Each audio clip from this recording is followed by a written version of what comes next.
je vois beaucoup de monde qui s'excite, mais une chose, la fin de la baisse sur les crypto-monnaies n'est pas confirmée ce mois de janvier. Il nous faut repasser au-dessus des 102 800 $ en daily pour confirmer la fin de la baisse.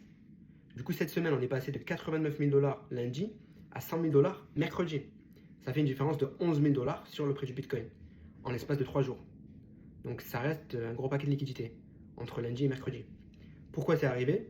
Parce qu'il y a eu beaucoup de personnes qui avaient des ordres d'achat, donc des ordres d'achat sur les cryptos qui sont placés automatiquement quand les cryptos baissent, dans la zone autour de 90 000 $. Pour cette raison, on est remonté très rapidement. Et le truc que je peux te garantir, c'est qu'il y a énormément de monde qui souhaiterait à tout prix racheter plus bas, donc autour de 85-87 000 $. C'est pour ça qu'il nous faut repasser au-dessus de la résistance de 102 000 $ le plus rapidement possible. Donc je te rappelle que cette semaine, il y a quelques statistiques économiques qui vont sortir vendredi, et puis lundi, l'arrivée du président Donald Trump. Donc en soi, c'est pas son arrivée qui va changer quoi que ce soit, c'est surtout les décisions qu'il va prendre quand il va arriver au bureau de la Maison Blanche. Donc tout ça, c'est du court terme. Pour tout ce qui est long terme, tout est nickel. Il n'y a pas d'inquiétude à avoir. Surtout qu'il y a un des membres de la Fed, donc c'est Christophe Waller, qui a déclaré que les données de l'inflation étaient bonnes, sous contrôle, et qu'il devrait y avoir 3 à 4 baisses des taux cette année. Je te rappelle que plus il y a de baisses de taux, plus il y a de liquidités qui se dirigent vers les actifs risqués comme les crypto-monnaies, et plus les crypto-monnaies explosent, basiquement.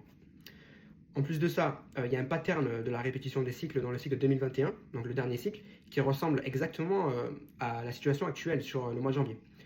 Et du coup, ça pourrait prendre 2 semaines avant le redépassement des 108 000 $. Donc un peu de patience, même si ça n'arrive pas de suite, ça pourrait arriver d'ici 2 semaines.